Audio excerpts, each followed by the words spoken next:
All right. I think it'd be nice if we start off with some icebreakers. All right. If that's okay. Just because I'm that kind of a guy. Okay. And you haven't seen these icebreakers, right? No, I don't think so. All right. Even better. This is just designed for you to shoot from the hip. Okay. That's Okay. good. That's what I did. So I'm going to ask you a question. Some of these are, would you choose this or this? Sure. You just, whatever comes to mind. All right. Hunting or fishing? Fishing. Fishing. Okay. Can you guys hear us? Yeah. Favorite sport to play? Baseball. Favorite sport to watch? Nothing. Nothing. Nothing. Why is that? I don't know. Sitting still watching something. Yeah, not a big fan. Favorite adult beverage? Wine. Wine. Red Do you have- wine. do you have a Red preference? wine. Red wine. How do you take your coffee? Black. Black. No sweetener. You guys taking notes? 'Cause you have to apply these things when you're done. Beach or mountains? Mountains. All right, this might really get kind of hairy here. Okay. You ready? Best truck brand? Ford. Ford. Is there any other? I don't know. Favorite comfort food? Favorite comfort? I didn't know there was such a thing. Yeah, Ice cream? maybe so. Popcorn? Yeah, there's no wrong answers. Yeah. Well, those are my two favorite. Ice cream and popcorn. You ever tried popcorn ice cream? No. Would you try popcorn ice cream? Sure. Okay. Yeah. All right, last lightning round question. If you could be an Avengers character, who would you be and why? Oh my gosh, my kids would love that question. Captain America. Captain America. Why is that? My youngest son, Carson's favorite character. Really? Yeah. Okay. Awesome. Thanks for humoring me. Yeah. All right. Those were easy. Those were pretty easy, right? Yeah. It's going to get more dangerous as we go on. I suspect that would be the case. Okay. So tell us a little bit, for those who probably don't know. Project louder. Okay. Okay. So for those who don't know, tell us a little bit about your background, your family, growing up, where you're from, all that kind of good stuff. All right. I was born in Ball Ground, raised in Ball Ground. I was the youngest of 10 children. I was born to my parents. My dad would be 100 years old next year if he was still alive. He died when he was just short of 92. My mom's still alive. She is 18 years younger than my dad, which is kind of interesting. So when they got married, my dad was 36. My mom was half his age, 18. Which we weren't really. That's pretty crazy. They went on to have 12 children. 2 after me died at birth, so there's 10 living kids, and I was, raised the youngest of 10.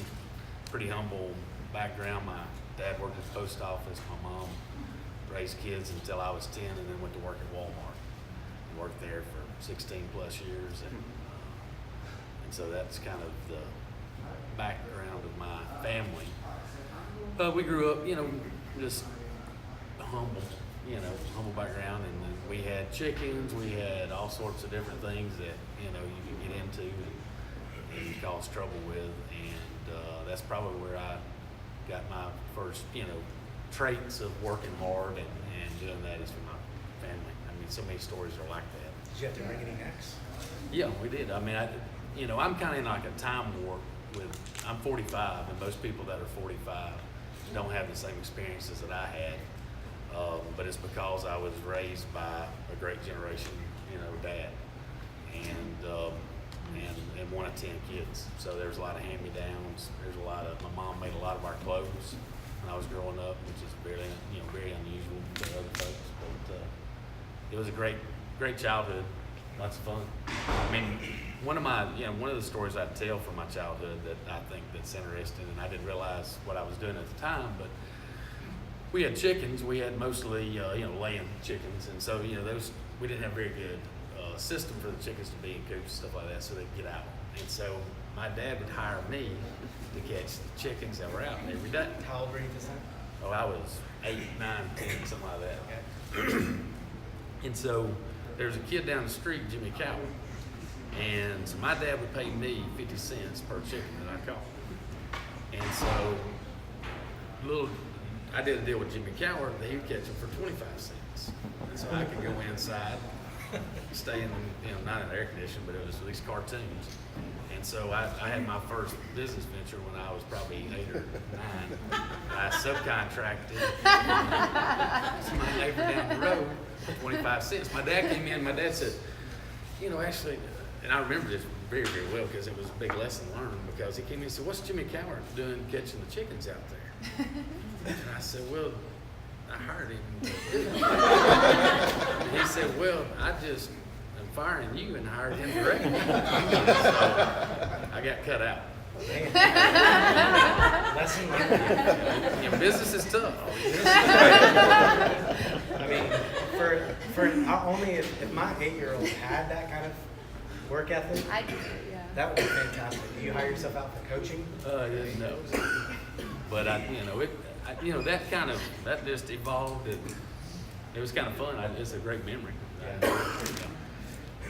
And I passed that story down to my kids, and from an early age. I mean, in 3rd grade, education changed for me. It was a struggle, and so that my outlet was outside doing something else, or thinking, or understanding, the relationship between all my siblings and my parents and everything. So all that became a very, very heightened, as I said. I was never diagnosed with dyslexia. I've only come to realize that I have dyslexia through my children, as I've had to deal with dyslexia in my youngest son and daughter. And so that's kind of how it came about, where I'm like, oh, it makes a lot more sense to me now why, I had a very difficult time comprehending and writing and all that kind of stuff. But you talk about how dyslexic people who have dyslexia see things differently, so they see in concepts, they're better at visualizing. Well, you compensate because we think of learning, and we completely relate learning and knowledge to reading. And when you're raising your kids, you believe that you teach them to read, then they will gain the knowledge through reading. And so that's where there's that gap when you don't realize a child has dyslexia, and you're pressing to learn to read, and you think it's more out of laziness or something like that, and they're not reading. And so you kind of bang your head against the wall, and you want to bang their head against the wall, and then you realize there's something there, and that something there is that it's not easy for them to learn because they can't read. And what they do read is such an effort to read it that they can't comprehend it very well either.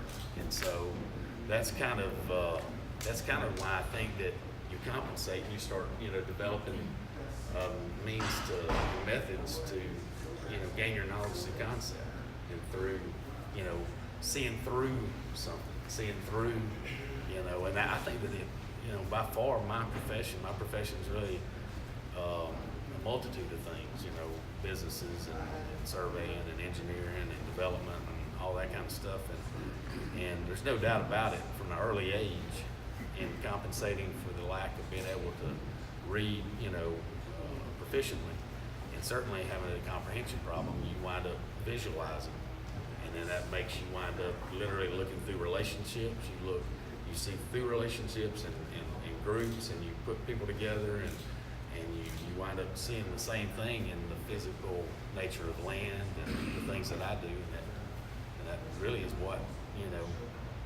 strengthened me when I didn't even realize I was being strengthened. So That's interesting. So you lived in Cherokee County all your life. right, Born here. That's Lived correct. in Ball Ground. Lived in Ball. Why do you continue to choose to stay here? That's all. Oh wow! I mean, you can't hardly pick a better place and opportunity to live. I mean, you can hone in on it as much as North Atlanta, state of Georgia, and the Southeast. It has such a diverse economy. There's so many opportunities. There's diversity, and from the beaches to the mountains. I mean, there's really I can't make good sense out of moving anywhere else. Yeah. Why? So why Ball Ground? I'm curious. Like, I know that's where you're from, but That's there's it. There you go. There's 10 of us, and all 10 kids. All 10 of us still live in Cherokee County. How many kids from the kids? How many Oh gosh, grandkids? 20 something. I don't know. Yeah. My dad used to keep counting, but when he passed away, we stopped counting. So He held the number, right? yeah, he was very proud of it. So I know you talked about growing up as the youngest of 10 kids. Do you feel like that's shaped you in any way? Yeah, I mean it's, whenever you're the youngest and you have 9 siblings and they're all in a wide range of age, and then you pass to your parents, so you kind of can see, and again, this is part of that concept that you through, I think, dyslexia, that it makes me aware of it, is you kind of see the whole process of growing older and growing up and choosing a career, making mistakes, doing some things right. I mean, you can kind of get it all in a glance by looking at all your siblings and your parents. Yeah. So it was a huge, we didn't have very much stuff. There was no, you're youngest of 10, you kind of, people say, oh, you're spoiled. I said, well, there wasn't a whole lot of stuff to be spoiled with, but there was a tremendous amount of love. And that was huge, growing up. And you talk about your mom. What's it been like? What do you think are some of the biggest things you've gotten from her? My mom and my dad, there's no doubt about it. I think about my dad and his generation, I mean, the greatest generation. I think that oftentimes we forget that, they were great because they didn't know. If they had known they were great, we probably would have ran a high risk of them quitting. They just did it. In today's environment, if you do something great, you're going to be, celebrated the very next day. You're going to be a hero made the next day. They were heroes, and they weren't made heroes the next day. And that's the reason that they were able to be great at anything they did beyond that. Raising kids or their profession was due to the fact that they weren't aware that they were that great. And so anyway, but my mom, she grew up, working on a farm, basically like a share farmer, really, not even share crop, because they didn't have any crops. She would leave and go and work at a farm and bring back, whatever she was working at. And so anyway, I learned, a great deal of work ethic from my parents. There's no doubt about it. Yeah. So a big part of why we do this program too is because we want to hear how people define entrepreneurship. Okay. Other than hiring somebody at half your rate and then being fired afterwards. Yeah, well, that's how would you, what does it mean to be an entrepreneur to you, and why do you feel like you chose that path? I mean, being an entrepreneur is probably, for me, is defined by, seeing something that you are interested in and deciding that you want to do it yourself. And sometimes that, that you evolve into that. That's kind of how that's my story. My story is I'm not academic. I struggled all through school. I mean, from 3rd grade on, school was really rough and tough for me. And in high school, I failed every math class and every English class one time. I mean, I took every single one of them twice. If I'd have failed, a PE my senior year, I'd have flunked 12th grade. And so I was just happy to get out of there. Did you fail PE? No, I didn't. But I could handle that. But it was at risk. But anyway, I said that to say that at the end of the day, my story is not academic, and so I went to work. I graduated high school. I went to work for the company I own, straight out of high school for $6 an hour on a line crew, and was out in the heat and doing what I did, for them, and watching other developers and other folks, that we were working for. And that's kind of where I, had the idea that I said, well, gosh, if they can do it, I can do it. Possibly I can do it better. And that's entrepreneurial to me, is that, there are folks that birth an idea, that's a great idea, but that's birthed based on something that they're seeing, that right. they believe they could do better. Yeah. And so that's entrepreneurial to me. So for those of you who may not know, excuse me. So you get into politics, right? You leave high school at 18, you start at this company. At the same company for 27 plus years, now president of that company, which is fascinating to me that somebody could be at a job for almost 30 years. All right, you were in that job for a couple of years. At 22, you decided to become councilman for Ball Ground. That's correct. Did that for 14 years. 24, you joined the County Planning Commission. Right. 28 on the bank board, and then joined one of our development authority boards at 38. Right. So I mean, that's not typical, right? I mean, plus you were councilman for 14 years. You've been on our board for almost 8. Yeah, I've always had a accidental way of always being in over my head, and that's a lot of the That's things. probably why that quote is sitting Yeah. up there. Oh, really? On the other side. I didn't know that. It's, I've always been really good at getting in over my head. Yeah, that's it. When I ran for city council, I mean, I didn't have any idea I was going to run for city council, and it wasn't that the city council at Ball Ground is huge or anything like that. But when you're 22, I can say that certainly some of the best advice I'd give anybody is always push your limits and always get in over your head, because otherwise you're not going to accomplish. It's fine to be just in the regular run of things if that's what you want, but if it's in your DNA to get outside of that, then you got to remain outside of it. And that's kind of how my business evolved. I mean, thankfully for me, that's kind of accidentally, my personality. And so, then you can face adversity, like the Great Recession. Whenever the Great Recession, probably the biggest test of my entire career was the Great Recession. Well, through, people that I met, through things that I learned on city council of Ball Ground, as small as it may seem, it was huge. And then, the planning commission, you understand, in an early age, the earlier you learn how to work with boards and how boards work, some of it can frustrate you beyond, measure. I mean, it's very irritating. But what insight it gives you is great. I mean, it's education in itself. I was just very, very fortunate to be able to, by accident, wind up on the city council Ball Ground. It's probably one of the most instrumental things I've done in my career. Yeah. Did you ever think about going back? Sure, always.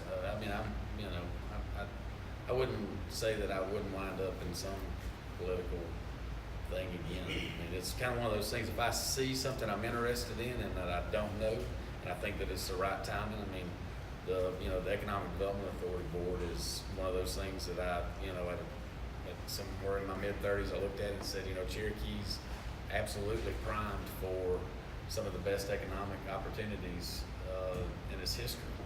And that's what motivated me to get on the Economic Development Authority Board, because I thought that I could learn a lot and make a difference. And I think that anybody that's an entrepreneur, anybody that's interested in building business and learning more about their market, should make an effort to get involved in those different organizations that could perhaps enlighten you. Yeah.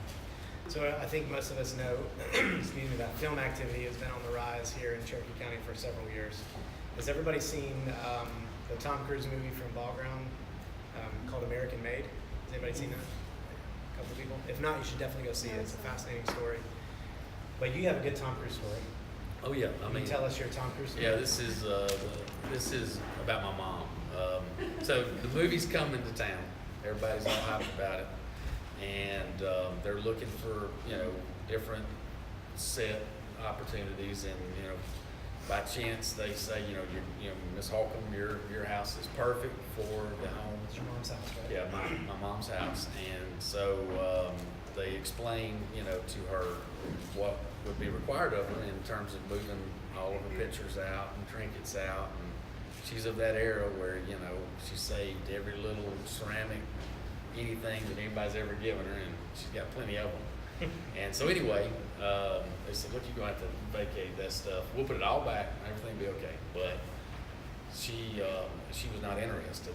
And the main reason she wasn't interested, and this is what she explained to us, she goes, if it was Patrick Swayze, I'd move my stuff. But Tom Cruise isn't worth moving my trinkets. And, they came back multiple times trying to get her to realize, and she turned it down every time.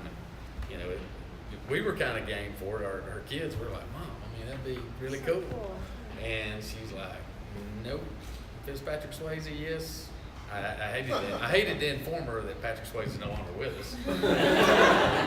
So anyway, He's been gone a while. He's been gone a while. He's not going to be in any movies, but that's my one story of the Tom Cruise. But Fascinating. it made ball ground, kind of fast forward. I believe. I think that film opportunity for them, ball ground moved forward by 10 or 15 years. Yeah. A lot of interest there. So speaking of being on the board, for those who probably don't know, what do you feel like your role is on our one of our development authority boards for our office, and then tell people a little bit more about the 75 Cherokee 75 part. I mean, my strength is development. My strength is making very simple and quick assessments of land and land use and things like that. It's something that is I'm strong at. And so anyway, my job on the board is pretty much anything to do with actually moving dirt and development and land. And so therein lies the Cherokee 75 in Southwest Cherokee is it's certainly all the guys in the staff for the Economic Development Authority Board, but that's pretty much my activity, is making sure that we buy the right pieces of property and that we deliver them at the right time and we deliver on budget, and then we build develop product that that is in demand, and making those adjustments to make it a greater usability. So, who's been out there, driven through the 75 Corporate Park on 92? It's exciting. If you haven't been, take a trip. I know you've been, Mark. Take a trip one day, take the family ride through, and just see the activity that's going on. It's really exciting to see the economic development that's going on there for the sake of jobs. With the Adidas partnership with Ocular Motion, they're building out there in Alpha, and some of the other companies that are it's exciting to see that development. And that was birth, ground zero. I mean, that was an area that we have not seen that kind of demand or product in Cherokee ever. I mean, all those companies there, except for one, are international companies, which is pretty cool in Cherokee. Yeah, it's really neat. Okay, so you have 5 kids. Yep. There's a famous comedian named Jim Gaffigan, and he does this bit on stage where he talks about people who have 2 kids and everybody looks at it as normal, and then you have 3 kids and people are like, oh, okay, and then you have 4 kids and people are like, I don't think we can hang out anymore. Yep. And then the 5th kid, and so he don't have any friends. That's right. So somebody asked him, what's it like having 5 kids, and he said, imagine you're drowning and somebody hands you a baby.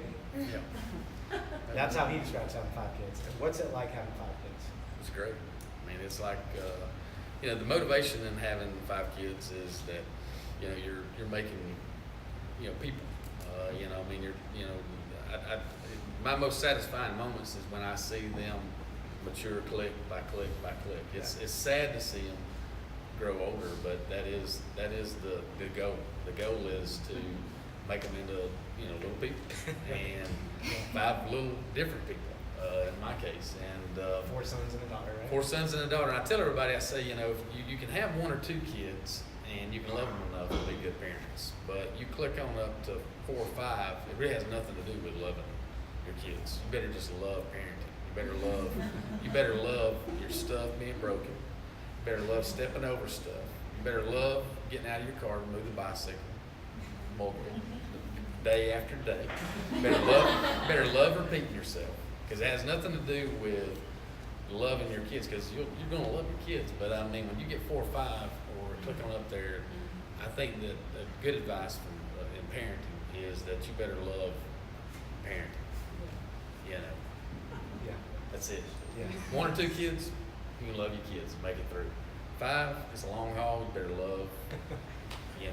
love, all that goes along with being a parent. Because your responsibility is to make them into productive people, and that's very, very satisfying. Yeah. Right.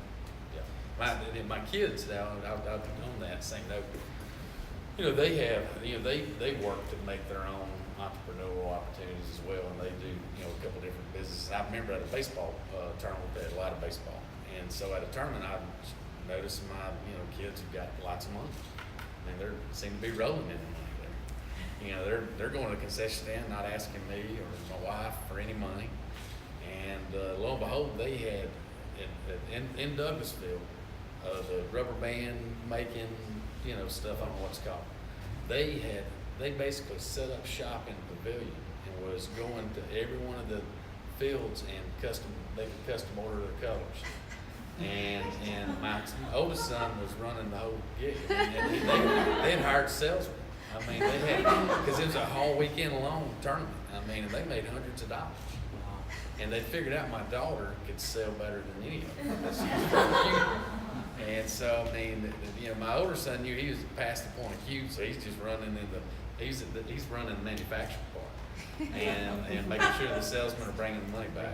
Right. And so, I mean, that's a true story. They got that honest. Yeah, they got it from somewhere.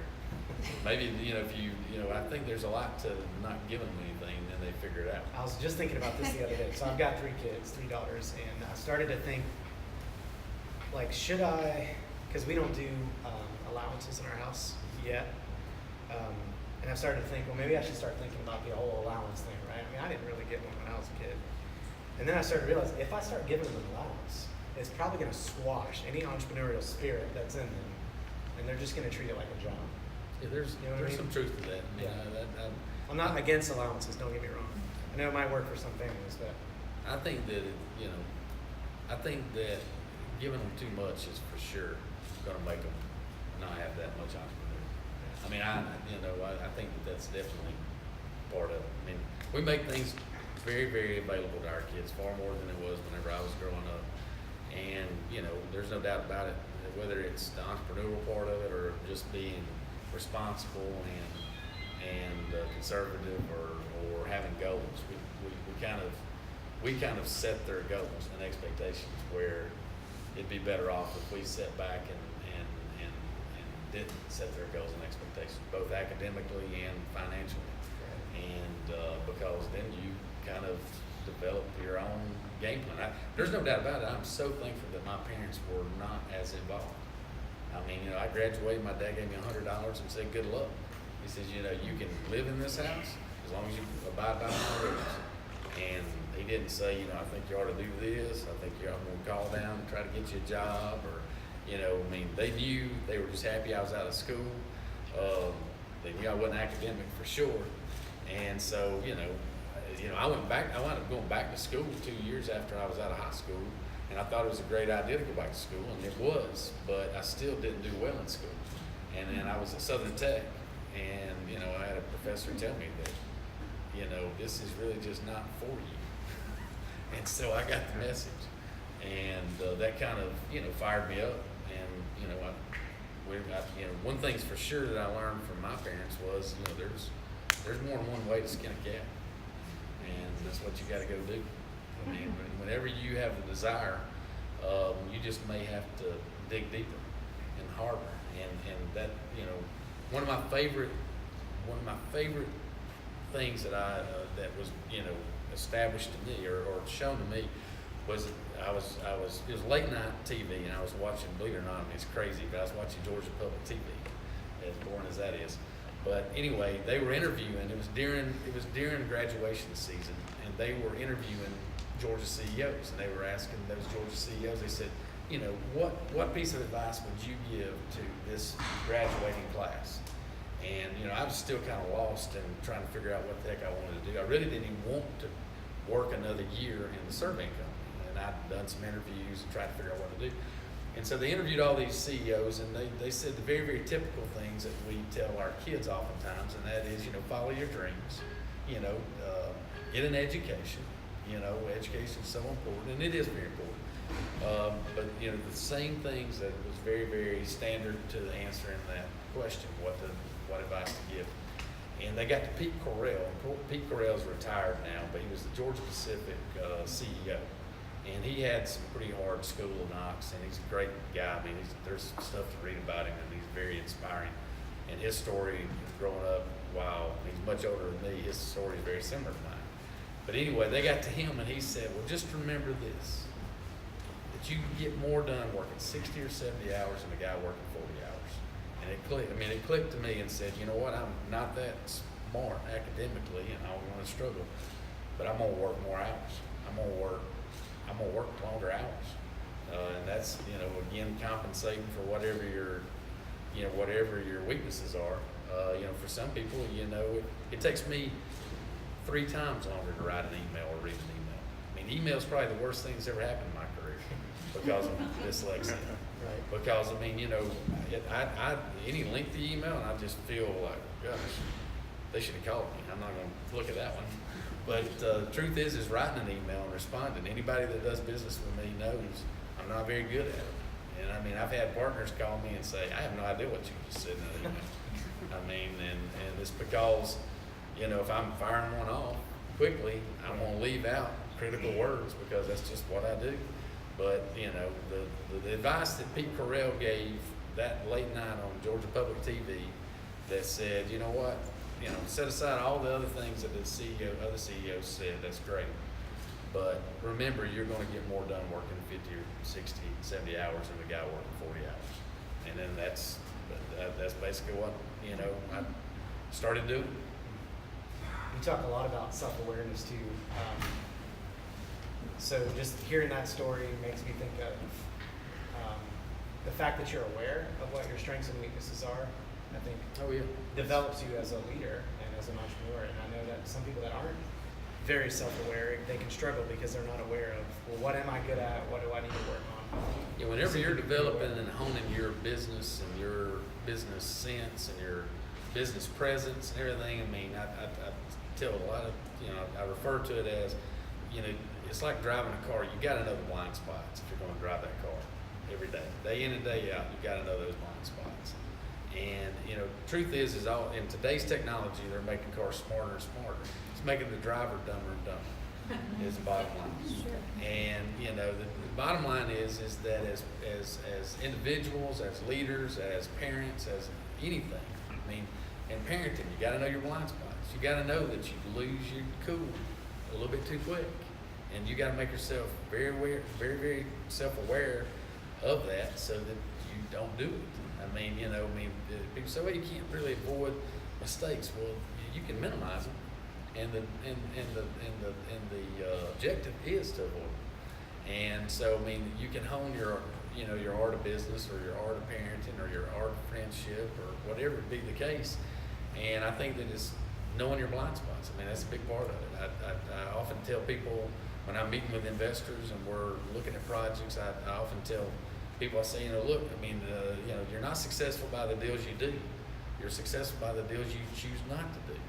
I mean, I can to many of projects where, looking at a spreadsheet, which is very, very manipulative, that I can fall in love with a deal by looking at that spreadsheet because, I mean, it's, it looks well. Nobody ever gives you a spreadsheet whenever you're looking at investing that doesn't show a great return. And so you have to approach a lot of opportunities and projects and things like that, and not in the effort to find the next deal, but you're successful by being able to pick the ones not to do. And that's the same thing with clients. I tell people all the time, I don't work for everybody that calls me up because, I had this conversation just this week with one of my employees where we were bidding a project. I said, this project's not for us. We just are going to pass on it because, I look at, opportunities there as well as land properties and say, I'm looking to avoid a deal that I don't need to do. And I think that's that self-awareness. It's the same in parenting. I mean, my middle son locked my keys. They're old enough where they can crank the car. They want to crank the car. They said, Dad, let me crank the car. Well, he locked the keys in the truck 3 days in a row.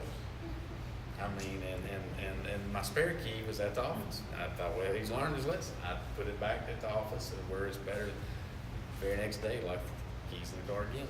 I had to sit there and run, while I had to get somebody to take me to my office. But anyway, it's very easy to get very frustrated, but in leadership roles, it's critical to immediately stop yourself and do the absolute very best that you can to extend grace.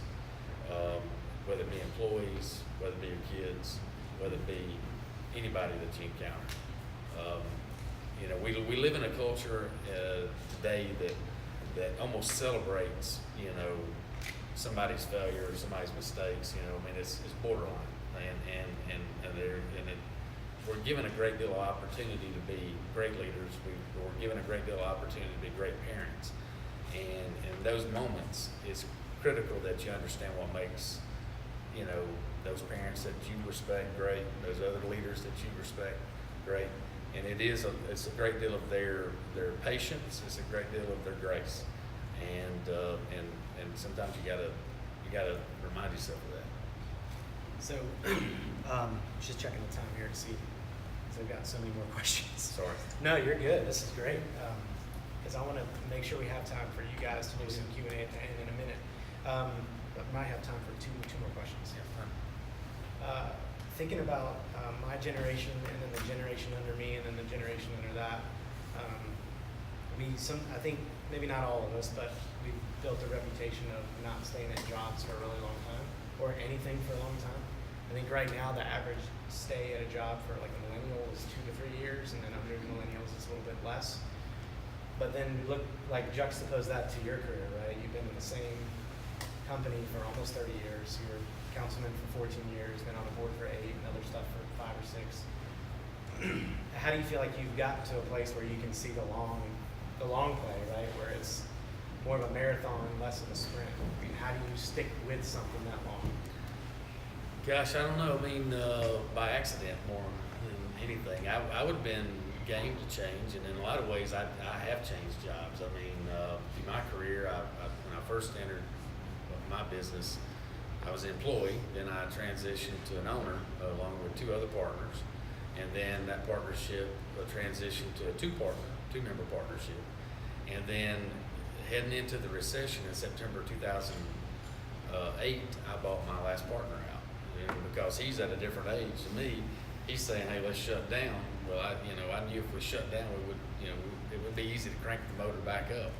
And I was looking through the recession. Now, I didn't realize that I was looking way through the recession, but I was looking through the recession and saying, "Look, I mean, I don't want to start all over after this, and I think that I can navigate.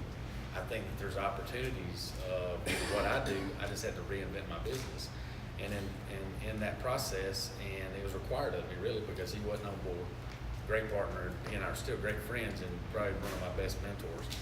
But he was not on board with that idea, and so it forced me to buy him out, which was very difficult in September 2008 with a bunch of young kids and all that. And but you know, as far as getting back to your question, to us, long range versus millennials and those short term.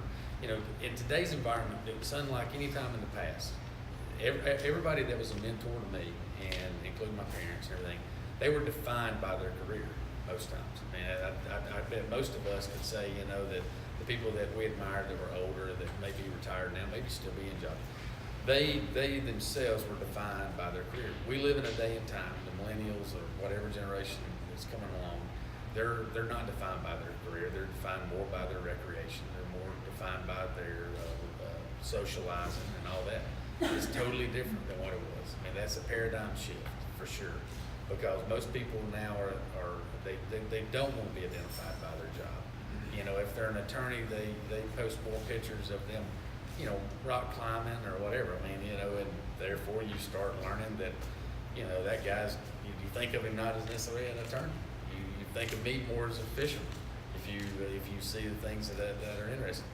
I'm a little bit more inclined to be defined by my career because I don't have a great deal of hobbies because I enjoy my job so much that it feels like a hobby most of the time. Now, there's certain things that don't feel like a hobby related to it, but do you feel like some of that's connected to purpose too? Like I know there's, just talking to friends who are millennials, there's a deep sense of purpose too, that maybe the older generation's got a lot of purpose out of their career. Absolutely. Whereas nowadays, I feel like the younger generations, and it's not a knock, it's just, they're searching for purpose. and they're getting more purpose beyond just the job. It's side hustles, it's correct community groups, it's social stuff. Yes, the social church. Yes, they're not seeking to be defined by their careers, which is totally different. I mean, that's a different trend than we've ever seen. Right. Well, probably last question, and then we turn it over to you guys for some Q&A. It seems like too, just in conversation and talking to people who know you well, that faith is a big deal of who you are. Talk some about like where that came from and why it's important for who you are today. Wow. Okay. Well, it's 60 seconds. Yeah. No, I'm joking. Bottom line is I can summarize what I feel like and how it shaped me is that I think that I view my relationship with God as the most important one. No doubt about it. I'm far from a good person, and thank goodness He's not necessarily expecting me to be a good person, but He is expecting me to believe in Him. But I think that the relationship between me and God, and for my purposes, it's been constructive to think of it in terms of I'm very insignificant, and people get offended by that. But the truth is the significance lies in Him in my life versus me and His game plan. I mean, I just want to be a part of it, and so therefore, I often tell my kids at times, I say, don't get, God loves you, and He wants great things for you, but He also gives you free will, and you need to understand that all the significance lies between you seeking Him, not necessarily Him seeking you. And I think that put that relationship in perspective, so that you got to make an effort. It's not like he's there always, but the significance lies in that my life would be lost without Him. And so anyway, that's kind of 60-second answer. Awesome. Give it up for Ashley. I mean, as always, there's so much more we can get into, right? Oh, yeah. I just want to take the last 15 minutes-ish and turn it over to you guys. Whatever questions you have about anything that you might have heard today or parts of the story, take it away, and then we'll close out the program with an announcement about next month. When you were talking about joining the city council and things like that, you said it just kind of happened. What were the steps? Did someone tell you should do it, or what was the process of getting to that point where you went for it? There was an issue in the city, and so I attended the city council meeting and I spoke on that subject, and so one of the other residents, much like any type of thing that you get involved in, said, golly, you seem to be interested and aware, and I said, gosh, I'm 22. I really have no business, and so that's really how I led. That's what led me to run for city council. I had to run against an incumbent that had been there for 10 years, but it was ball ground, and I got a large family, so I really Half the voter it population. really wasn't fair. But I campaigned door to door, which was I kind of always if I'm doing anything, I kind of just do it, and I kind of make it a bigger deal in my mind than what it really is. That's And really cool. it was helpful to me that somebody encouraged me to do it. Yes, sir. Yeah, how do you deal with those struggles of kind of working your way up in a company to an employee and then to an owner, and then did you find yourself totally freaking out when you were a sole owner, since you could bounce ideas off of people, and now all of a sudden you're the only guy who's leading? That's a great question, because really it was by accident a great transition, because I had partners early on, and I learned the downside to having partners, because some of the downsides to having partners is you can't always do exactly what you want to do. And so I kind of evolved, and working up through the ranks, it was kind of that came about naturally, because I was given roles that that I kind of took and worked solely, and so they were kind of given a circumstance where they didn't want me to leave, and I was going to start another company. The reason that I was able to force them to sell me part of the company was I had put in my notice, and I was going to go start a new company, and it was a totally different company, a development company, and they were strictly surveying, and they didn't own any of their own projects, and I said, I want to do it, but I want to own all my own projects. And they said, well, that'd be a conflict, you'll lose a lot of clients. I said, that's fine, I'm leaving anyway. And they're great guys, and they're still friends. And so they said, well, God, we wouldn't mind being in that role too now. And so that's how I was able to navigate and wind up buying part of the company, is they wanted part of the other company I was going to start. So we did that transaction, moved through it. I learned, early on, 22, dealing with boards, dealing with other people that have influence on making decisions, that is very difficult, and that you got to give and take. And finally, I reached to a point where I was ready to be the sole owner, because I really had to make decisions leading into the recession that, I didn't agree with my partner. And we both respected each other, but we didn't agree. And that, then it was just a matter of figuring out how I could afford to buy him out.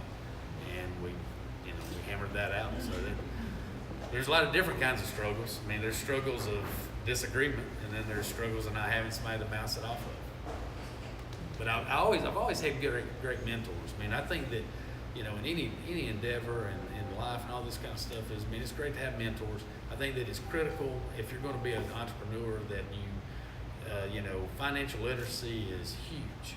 I mean, self-aware, not just self-aware of the fact that you may be, not a good speaker or not a good this, but self-aware is, having a balance sheet and understanding it, liabilities and assets. And, a lot of people that go into business, they don't even know that their business is set to fail from the outstart because they haven't ran the numbers, or they haven't been realistic with the numbers. They haven't been realistic with themselves about, it's crazy, but Shark Tank's a great show to watch, because when they tell you, the numbers don't lie, You can have a great idea that's a terrible business. And the self-awareness of the numbers is critical. I mean, financial literacy is critical. Otherwise, you're going to cause yourself a lot of damage and heartache. That's good. What else? Ellie? I got a question. So you didn't go to college, right? I went 2 years and then quit.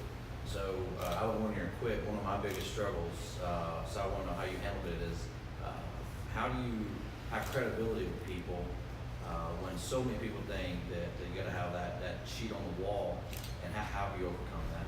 Yes, there's no doubt about it. It's really, you got to buy your time to the point where you've got some gray hair, and then all of a sudden you got to worry about having and that's the truth. Because all in my early career, even my mentors would say, you got to go back and finish. They didn't realize how not good at school I am, but they thought they were giving great advice, and it is great advice. I mean, if you are academically astute and can go and do that and make pretty easy work of it, you should go and get a degree. But for a handful of us that suck at it, so you got to go figure out a different way. And so anyway, but you're absolutely right. The only way that you overcome it, start getting some gray hair.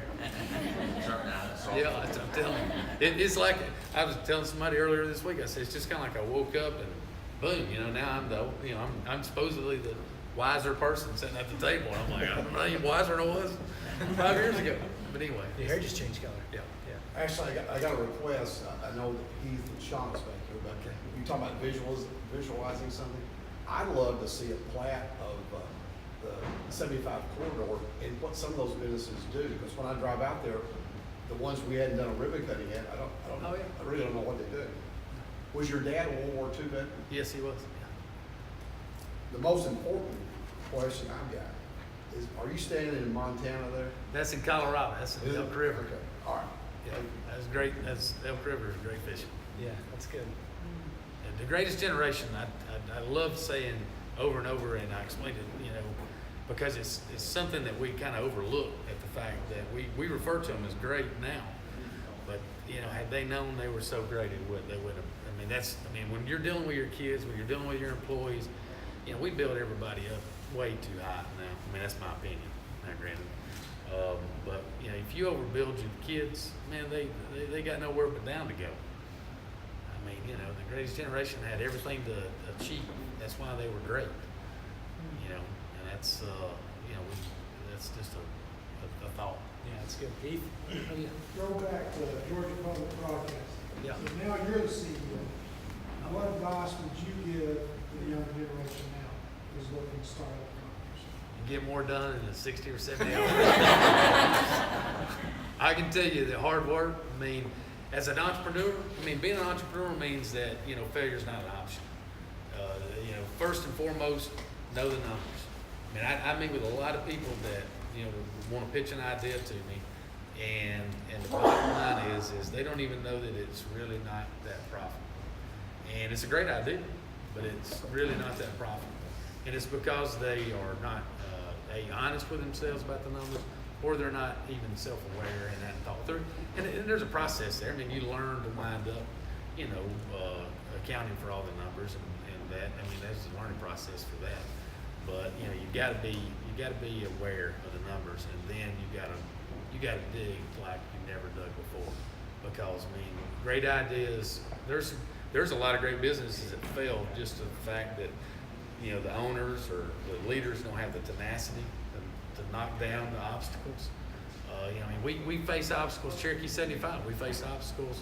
You know, developing that stuff. I mean, that you gotta back up and regroup and go this way. And I mean, failure's not an option.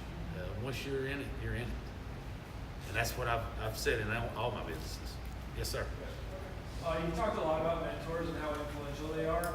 Like, did you kind of like systematically go about that, or like how did you kind of get your mentors and went in like the same field? And I think that there's opportunities that are out there that we probably don't see as being opportunities to introduce you to those mentors. I mean, I met my best mentor, Skip, on a planning commission committee meeting. I mean, I didn't know him, and you know, we were on the comprehensive land use plan back in 90 something, and he and I disagreed. We sat next to each other, disagreed about everything, and little did I know that I was, you know, making a great relationship and learning who was, you know, that he was going to be my mentor for a great deal of the financial literacy that I'm talking about. Is that I grew up in our home, you know, we never talked about investing or money or any of that kind of stuff. It just was not,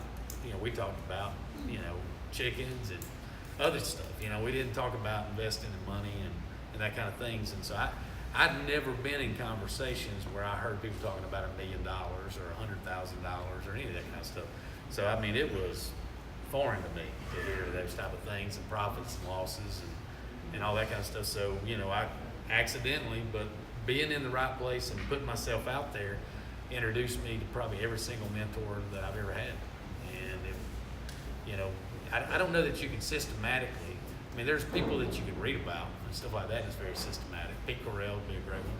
But in terms of actually meeting them, you know, personally, is probably being in the right places where you can be among those type of people that are thought-provoking and great mentors. As maybe a quick follow-up to that same question, I kind of had the same thought. When you refer to like a mentor or people in your life that you would call a mentor, is that more of a informal type relationship, like that mentorship, or did you ever actually like formalize that with like the gentleman you were speaking with? You know, did you say, hey, can we like, you know, actually like schedule this and do something formal in this relationship? I think that it's a great idea. I didn't, but I think that that you can be very, very intentional about it, and and lay that out. There's certainly a great idea to do that. All mine were by accident, you know, more casual relationships. We wound up being partners, you know, in a lot of things. I mean, the very first thing that I ventured on was all predicated on him saying, you know, look, you seem like you got some pretty good ideas, and I got some money, so let's try to go do what you're talking about. And so, and then that very first, I think this is very good. You know, I mean, I can remember and he had a lot more money than I did. And I mean, if I asked him to go to lunch, I bought his lunch. I think that those are the type of things that are, you know, speak well to the relationship and respect the relationship. The other thing is the very first deals that I was in, I only took the percentage that I could afford to take. I mean, my very first, you know, land venture, I was 6%, not 10%, not 5%. I had enough money to own 6% of that deal. That's the percentage that I had. And I think we live in you know, in today's investing world and environment, there's you know, the organized equity and capital things get lost in making, putting skin in the game yourself. And I think that it's a good measure of the person, as well as it's a good measure of the investment. If you'll put your skin in the game, whether it be if you can afford 10%, 5%, 3%, I think that it reassures those investors, it impresses those investors, and they like the fact that you're being very, very transparent in what you can afford and can't afford. Time for a couple more questions. Ashley, are you involved in any kind of mastermind program where you hang out with other entrepreneurs or CEOs in your area? I have 5 kids. I'm sorry? I have 5 kids. I don't, but I mean, I wish, I'm not aware of anything like that, but it'd be very, very cool. I mean, They are your mastermind, right? Yeah, they are my mastermind. I probably have informal, at my office, I have people dropping by all the time. It's more of an informal probably, but yeah, I bounce a lot of ideas off of people. I've got a great, I have one sector of my business. I don't keep an office in their office, but they're all crazy doing stuff all the time. And in fact, I couldn't be in there full time because it's just so distracting for me. But there's a lot of great ideas that come out of that office, and we have a lot of different business ventures going on in that office, and it's helpful. But that does lead to, you've got to be sure not to be distracted by the noise too. That's a good piece of advice. One more question. Anybody? Come on. When did you first kind of realize about the dyslexia? I didn't realize it until my kids had struggles, and we were getting them evaluated, and then it was something that interested me. I started reading about it. The psychologist that evaluated my youngest children, explained how hereditary it is, and then I started seeing such an incredible resemblance of my youngest son and my daughter, and what they struggle with and what I struggle with, and I just never knew it was dyslexia. You never knew when you were in school and stuff? Never knew. Wow. I was in special reading classes. I was in a lot of those type, pull you out and go to the small room and that kind of stuff. Fortunately for me, I'll say this, that I hesitate to elevate too much about it, because like I oftentimes think to myself that I'm glad I didn't know, because my mother, I've heard my mother say many times, well, if they had class outside, he'd do better.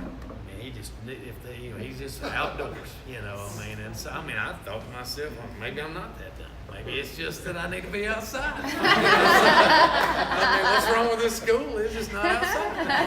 And so, you kind of, you kind of overcome based on the fact that all y'all are just people that like to be schooled inside. I want to be schooled outside. Why can't everybody else just be like me? So that's right. And so in a lot of ways, I appreciate the fact that my mom kind of gave me an out, in terms of, not an excuse, because it wasn't an excuse. You still expect me to do my work and try to pass. But, there's something that floats around on Facebook with Albert Einstein, or one of those great minds.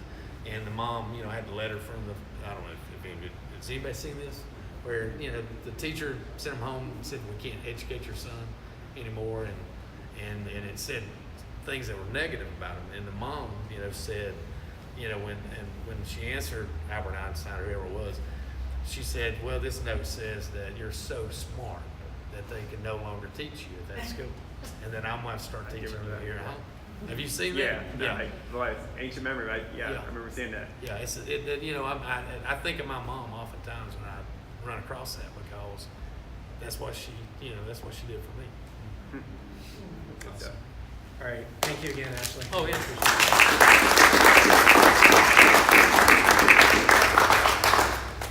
All right, you guys hang tight. I'm going to pull up my slideshow and tell you what we're going to do next month. And Ashley, I don't know if you have time to stay a few minutes after for everybody to talk.